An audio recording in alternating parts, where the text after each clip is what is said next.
জীবনের এক অত্যন্ত কষ্টদায়ক ও গুরুত্বপূর্ণ বিষয়ে দুঃখ ও ক্ষোভ নিয়ে কিছু কথা আপনাদের সামনে বলতে চাই। ময়মনসিংহ নাসিরাবাদ কলেজের রাষ্ট্রবিজ্ঞান বিভাগের শিক্ষক মোহাম্মদ আজিজুল হক অপু এর বিরুদ্ধে নারী ও শিশু নির্যাতন দমন আইন এবং পর্নোগ্রাফি নিয়ন্ত্রণ আইনের অধীনে দুটি মামলা বিচারাধীন রয়েছে। আমি আজ এখানে উপস্থিত হয়েছি আমার জীবনের কঠিন ও লজ্জাজনক অভিজ্ঞতা প্রকাশ করতে, যাতে আর কোনো নারী প্রতারিত না হয়। আমাদের সমাজের নৈতিক ও পেশাগত দায়িত্বের বিষয়ে সচেতনতা বাড়ানোর জন্য আমার সাথে একটি গুরুতর অশ্লীল ও অনৈতিক ঘটনা ঘটেছে, যা একজন শিক্ষক পেশাজীবীর দ্বারা সংঘটিত। এই ঘটনার ফলে আমার ব্যক্তিগত জীবন এবং মানসিক শান্তি ক্ষতিগ্রস্ত হয়েছে। ঘটনার বিবরণ: আমার স্বামী মোহাম্মদ আজিজুল হক অপু, বাড়ি ব্রহ্মপাশা, সুনামগঞ্জ, গ্রাম মহদিপুর। 2014 সালে মোবাইলে কথা হতো। পরে 19-20 সালে ফেসবুকের মাধ্যমে শুরু হয় গভীর প্রেমের সম্পর্ক। এরপর 2021 সালে বিয়ে, তারপর যৌতুকের দাবিতে নির্যাতন। প্রতিনিয়তই টাকা পয়সা না দিলেই মারধর করত, প্রতিনিয়তই যৌতুক দাবি করত, টাকা পয়সা না দিলেই নির্যাতন করত।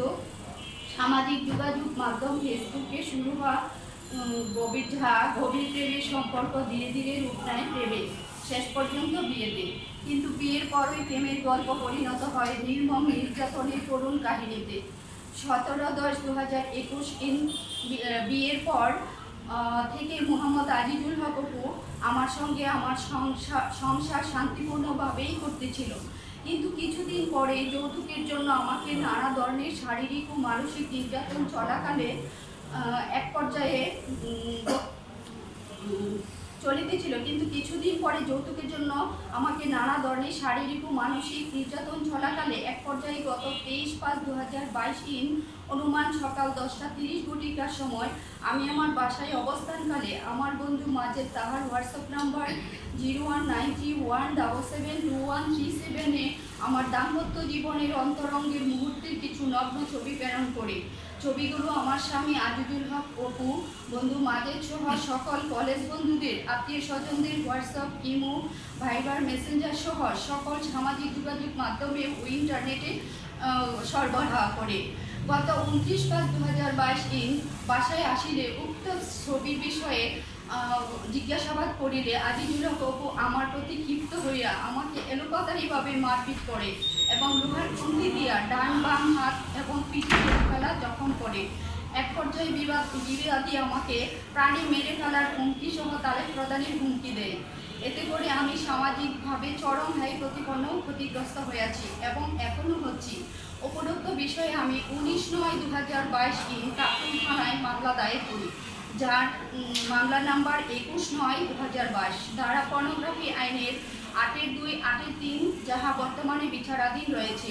নারী ও শিশু নির্যাতন মামলা 11 এবং 11/10/2022 তারিখে করি, এটিও বিচারাধীন রয়েছে। উক্ত শিক্ষক দীর্ঘদিন ধরে অনৈতিক ও মানসিক নির্যাতন চালিয়ে যাচ্ছিল।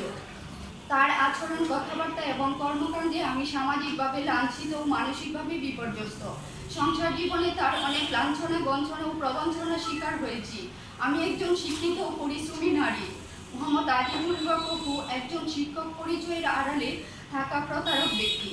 আমার বিশ্বাস, সম্মান ও অনুভূতির উপরে নিষ্ঠুরভাবে আঘাত করেছে। সে আমার কাছ থেকে বিভিন্ন অজুহাতে বিপুল পরিমাণ টাকা নিয়েছে, প্রতিশ্রুতি দিয়েছে সংসার করবে এবং সন্তান নেবে। সাইবার ক্রাইম ও পর্নোগ্রাফি আইনের, নারী ও নির্যাতন আইনের মামলায় মোহাম্মদ আজিজুল হক অপু গ্রেপ্তার হয়ে 9 মাস কারাভোগ করে। আমার সাথে সংসার করার প্রতিশ্রুতি দিয়ে আদালত কারাগার থেকে মুক্তির আবেদনের পরিপ্রেক্ষিতে মুক্তি পায় এবং আজিজুল হক অপু কিন্তু মুক্তির পর দীর্ঘ 1.5 বছর সংসার করার পর চরিত্রহীন মোহাম্মদ আজিজুল হক অপু পরে NTRC এর পঞ্চম নিয়োগ বিজ্ঞপ্তিতে আবেদন করে ময়মনসিংহ নাসিরাবাদ কলেজে চলে যায় এবং আমার সাথে সকল সম্পর্ক অস্বীকার করেছে।